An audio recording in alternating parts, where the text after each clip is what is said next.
AITA for calling an ambulance, which got my coworker fired. For starters, I, 27F, work in sales. If you've ever been in this field, you know it's not just about selling. It's about winning. Everything is a competition. Who can close the biggest deal? Who can meet their quota the fastest? Who gets the best clients? There's a lot of pressure, especially for someone like me who's relatively young in a company full of seasoned veterans. Most of my coworkers are in their 40s and 50s, and I'm one of the few younger people in the department. I've been here for a few years, and while I like my job, it's definitely a high-stress environment where every mistake feels magnified. So, this past weekend, the company hosted a mandatory team training event at a hotel. The whole thing was corporate to the core, PowerPoint presentations, buzzwords like synergy and value add, and long discussions about how to crush the next quarter's goals. It was exhausting, but the company footed the bill for the hotel and meals, so I figured I'd suck it up and get through it.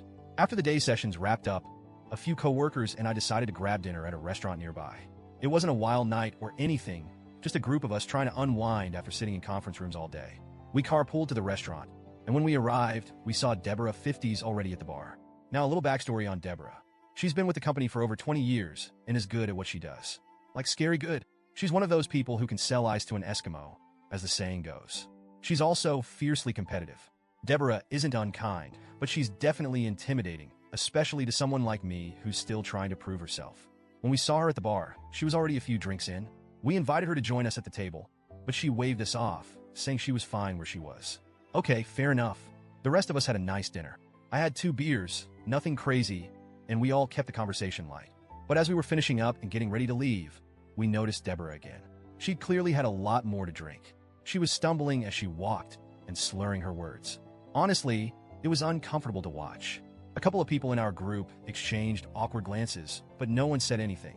When we got outside, Deborah followed us into the parking lot and started rummaging through her purse. My stomach dropped when I realized she was looking for her car keys.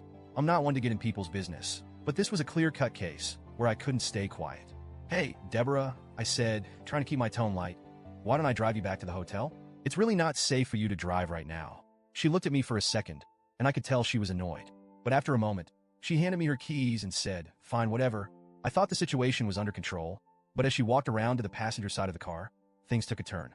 She tripped over absolutely nothing, just her own feet, and fell straight back onto the pavement.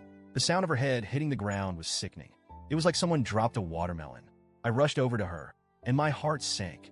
She was unconscious, and there was blood pooling around the back of her head. I froze for a moment, but then instinct kicked in, and I grabbed my phone to call 911. This is where things got messy.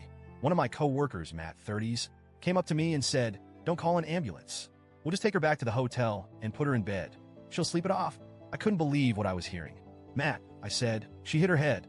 She's bleeding. What if she cracked her skull? What if she has a concussion?"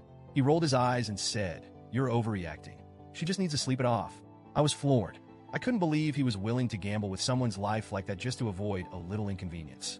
I turned to the rest of the group and said, "Does anyone here really think it's a good idea to just leave her like this?" A couple of the older employees backed me up, saying it was better to be safe than sorry. So I went ahead and called 911. The paramedics arrived quickly and took Deborah to the hospital. I rode with her because I didn't want her to be alone, and honestly, I was terrified she wouldn't wake up. The whole ride there, I kept thinking, what if she dies? What if I'm too late? Thankfully, she survived. She had a mild skull fracture and a concussion, and the doctor said it was a good thing she came in when she did. They said if she'd been left alone, things could have been much worse. The next day, I checked in on her at the hospital. She was awake, but groggy. She thanked me for calling the ambulance, but I could tell she was embarrassed. I tried to reassure her, saying, it's better to be safe than sorry. But here's where everything went downhill. Word got back to our managers about what happened. Deborah was technically at a work event when she got that drunk, and apparently, that's a major violation of company policy. They fired her on the spot. No warnings, no second chances, just gone.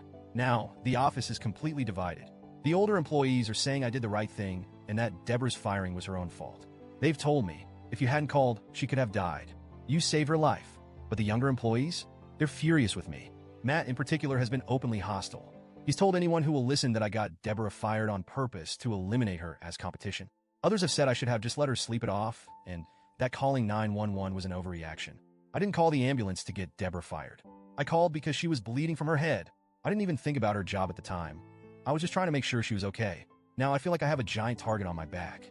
People are whispering about me, and I'm paranoid that every mistake I make at work is being scrutinized. I know I did the right thing in the moment, but the backlash has been brutal. So, Reddit, AITA for calling an ambulance and ultimately getting Deborah fired?